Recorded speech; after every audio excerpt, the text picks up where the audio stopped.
So I'm going to be talking with you guys about debt collectors.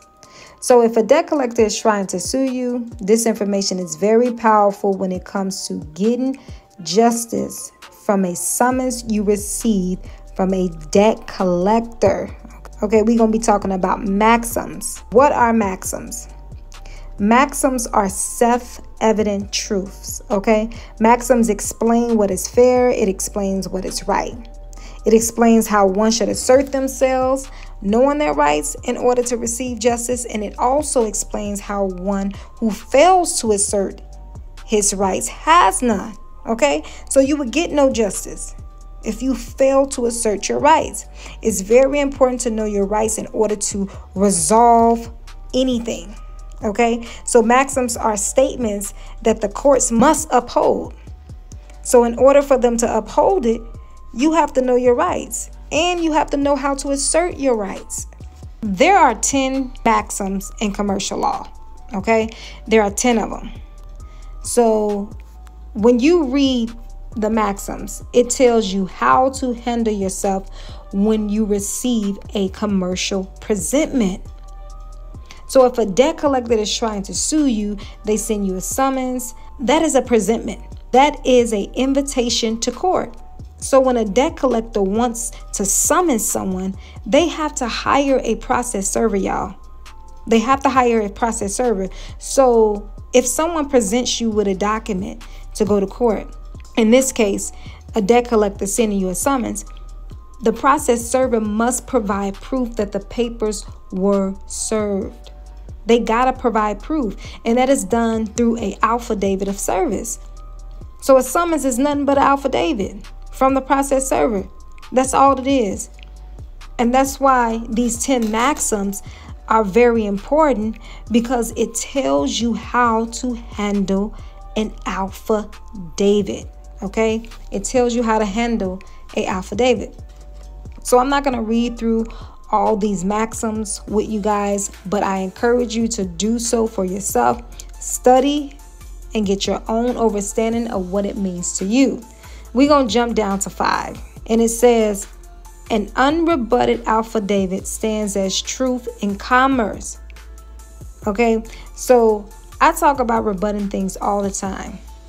Someone claim you did this, someone claim you did that. They're making presumptions. You have to rebut it. Okay, so rebutting something is pretty much you standing up for yourself. You standing in your truth.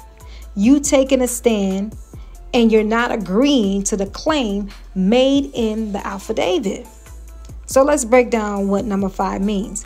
An unrebutted affidavit stands as truth in commerce. Claims made in your affidavit, if not rebutted, emerge as the truth of the matter. Okay, so it's telling you right there, if someone sends you an affidavit and you don't rebut it and you don't deny the claim, then it becomes truth. So everything in the claim becomes facts, and they're going to hold you liable for that if you don't speak up about it. So number 6 ties right in with it. So it says an unrebutted affidavit becomes a judgment in commerce. Now that is a very powerful statement, okay? Because it's telling you that if you don't rebut the claim, the affidavit, then a judgment will be placed. It's simple. This is how y'all be getting caught up with them judgments, because you are not rebutting their affidavit. You got to rebut it. Now listen, I'm not giving legal advice, y'all. This is just information that I study. This is common law and we all have access to it. But if you need legal advice, please seek legal counsel. This is just information that I'm bringing to you guys. So the law is telling you how to handle the debt collector and the summons you received. It's telling you how to handle it. So now when you read number 7, it says, in commerce, for any matter to be resolved, it must be expressed. So you have to express your rights, y'all. That's what that maxim is saying. Ignorance of the law is no excuse. So you can't expect folks to just tell you what your rights is and expect everyone to do right by you. It don't work like that. He who fails to assert his rights has none. Has none. So how do you win in court? How do you win against the debt collector sending you a summons? How do you win? You subpoena the process server, okay? The one who served the summons. A subpoena is when an order is sent for the process server to have to come to court and testify as a witness regarding the claim. So by you doing this, you are letting them know you know your rights. You are expressing yourself for this matter to be resolved. You want the process server to speak up. They must take the stand and swear and affirm that the defendant in man is one and the same. Is your name defendant? Does your mom name you defendant? Who is defendant? The burden of proof is always on the person bringing about the claim. All you're doing is asking questions.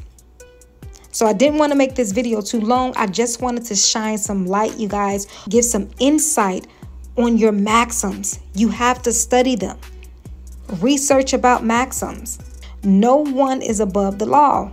You want to come after the process server. Again, this is not legal advice. I'm just telling y'all what I have done, what I do, what I read. The law is telling you that an unrebutted affidavit, number 5, stands as truth in commerce.